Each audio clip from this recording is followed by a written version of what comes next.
dito sa lupa. Hindi kayo. I am here to fix the entire world and the entire universe.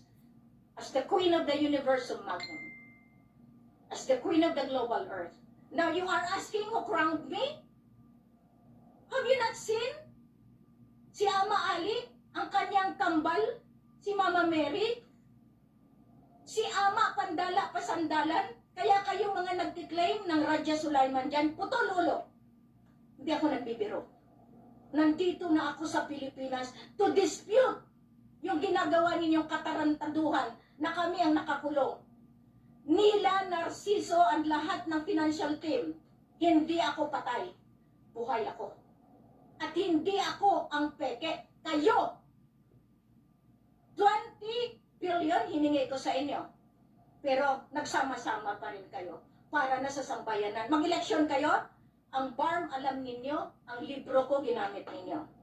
Ngayon, binigay ko na yan sa kataas-taasan. Pag hindi pa kayo gumalaw, handa na ako, pumunta ng EDSA. Ako na mismo ang mag-lead. Gringo, hunasan. Kung kayo sa akin, sumunod kayo. Walang iba akong pinagkatiwalaan, kundi ang kalangitan.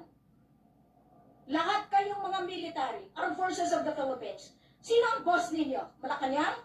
Kung wala ang royalty, wala kayong sweldo kasi lahat ng nagpapakain sa inyo galing sa heritage asset na tinitrade, pinoprogram ng lahat nitong financial. Mahiya kayo gobyerno, tama na, sobra na eh. Nasa Malacca ako, dinig na dinig ko. Kunin nyo si Helen para tapos na, iligpit nyo. Tinik sa lalamunan, ganyan ba kayo? Just because you want to rule? I am here now in the Philippines to prove to you na may kapangyarihan ang Diyos Ama, ang Allah. Nandito na ang grandson. Ngayon sabihin niyo, peke, ako ang nagpalabas niyan mula 2010 as the Sultan of Sulu. This is Queen who installed all of you na binigyan ng otoridad. Ngayon, walang BRICS mananalo sa akin. Walang quantum na mananalo sa akin. Labanan ito. Ako ang masunod, hindi kayo.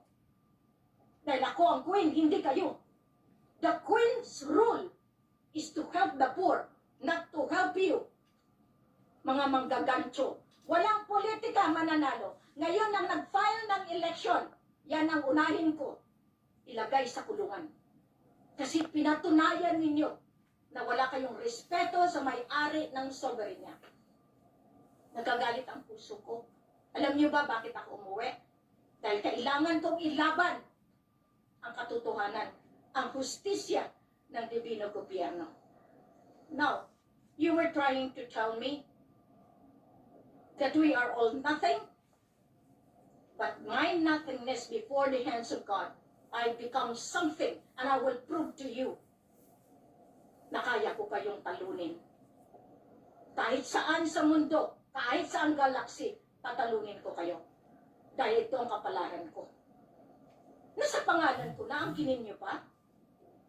Ilang DNA ang ginamit nyo para makapagpalabas kayo ng Helen, ng Ama Ali, ng Sultan Sulu? Anong klaseng nila lang kayo? Wala kayong karapatan dito mamuhay sa lupa. Ngayon, nakita ko kayo, pero hindi nyo ako nakita. Ngayon, anong gawin natin? Hamunan ng katotohanan. Matagal ko na kayong hinahamon. The recovery of all starts noon pa. At ngayon, pinapatunayan ko, wala kayong pera.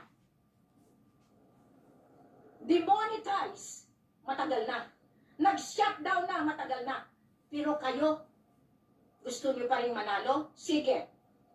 Alam niyo, pag nagalit si Queen, makikita ninyo. Matagal na ako nagiging mapagkumbaba. Pero pinapapatay nyo kami unti-unti.